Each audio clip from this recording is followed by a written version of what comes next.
कोई भी निर्णय सोच समझकर लेना चाहिए। Emotional story. बहुत समय पहले की बात है। एक राजा था और उसके 3 बेटे थे। राजा बहुत ही बुढ़ा हो गया था और वह यही चाह रहा था कि कोई उसकी गद्दी को संभाल ले। एक दिन राजा ने अपने तीनों बेटों को बुला कर बोला, आज मैं तुम लोगों को एक काम के लिए बुला आया हूँ। सब लोगों को अपना काम बहुत ही ईमानदारी से करना होगा। राजा के तीनों बेटे संकट में पड़ गए कि अब क्या होगा मेरा। लेकिन राजा जैसे ही बोलना शुरू किया, सब लोग चुप हो गए। राजा ने अपने तीनों बेटों को इम्तिहान लेना चाहता था और उसने अपने पहले बेटे से पूछा, अगर आपको किसी अपराधी को सज़ा देना हो जाए तो आप क्या कर दोगे। पहले ने बोला, मैं तो जेल में डाल दूंगा। फिर दूसरे ने बोला, मैं तो फांसी दे दूंगा। फिर क्या था, राजा ने अपने तीसरे बेटे से भी यही पूछा।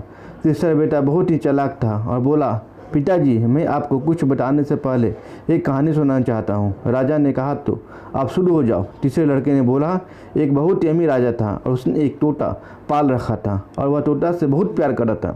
एक भी पल उसके बिना जी नहीं पाता। एक दिन की बात है, तोता बहुत जिद करने लगा और बोला, मैं अपनी माँ से मिलना चाहता हूँ।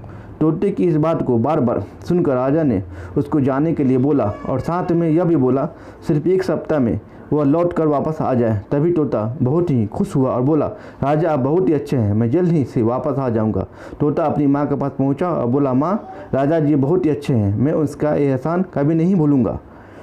जब तोते को वापस आने का समय हुआ तो उसने सोचा, क्यों ना राजा जी के कुछ तोहफा लेकर जाऊं। वह जंगल में एक ऐसा आम का पेड़ था जिसको खाकर कोई भी इंसान जवान और अमर हो जाता था। उसने सोचा, क्यों ना मैं राजा जी के लिए यही लेकर जाऊं। तोता जब वह फल लेकर लौट रहा था तब रास्ते में काफ़ी रात हो गई।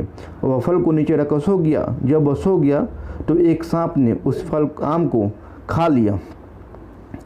वह आम जहरीला हो गया। तोता जब सुबह सो को उठा तो आम को लेकर राजा के पास गया और बोला, महाराज मैं आपके लिए एक ऐसा फल लाया हूँ जिसको खाकर आप जवान और अमर हो जाएंगे। राजा ने अपने मंत्री को बुलाया और बोला, पहले इस फल को अपने पालतू कुत्ते को थोड़ा खिलाकर देखो। कुत्ता जैसे ही उस फल को खाया वो मर गया। यह देख राजा को गुस्सा आ गया और उसने तोते को की बात सुनी बिना ही उसका सर काट दिया। राजा ने इस फल को बाहर फेंकवा दिया। समय बीता गया और एक दिन उस फल से एक पेड़ तैयार हो गया। जब राजा को इस बात का पता चला तो राजा ने सबसे बोला, यह पेड़ जहरीला है और कोई भी उसका फल नहीं खाएगा। राजा की इस बात को सुनकर कोई भी उस फल के पास भी नहीं जाता था। एक दिन एक बूढ़ा आदमी जो कि उस पेड़ के बारे में बिल्कुल भी नहीं जानता था, वह उस पेड़ के फल को खा लिया और देखते ही देखते वह जवान हो गया और उसने यह बात राजा को बताया और इस बात राजा ने फिर वही किया। इस बार राजा ने दरबार के मंत्री जवान और अमर हो गया। अब क्या था, राजा अपने तोते को याद करके रोने लगा और उसका बहुत ही अफसोस होने लगा। यह कहानी सुनकर राजा ने कहा, फिर तुम क्या करोगे। फिर छोटे बेटे ने कहा, पहले मैं उसका गुनाह देखूंगा और उसके बाद सज़ा के बारे में सोचूंगा। अपने बेटे की इस बात को सुनकर राजा ने उसको ही अपने राज्य का राजा बना दिया। इस कहानी से हम लोगों को यही मिलती है कि कोई भी निर्णय सोच समझकर लेना चाहिए। स्टोरी अच्छी लगी हो तो वीडियो को लाइक और शेयर किए। Thank you.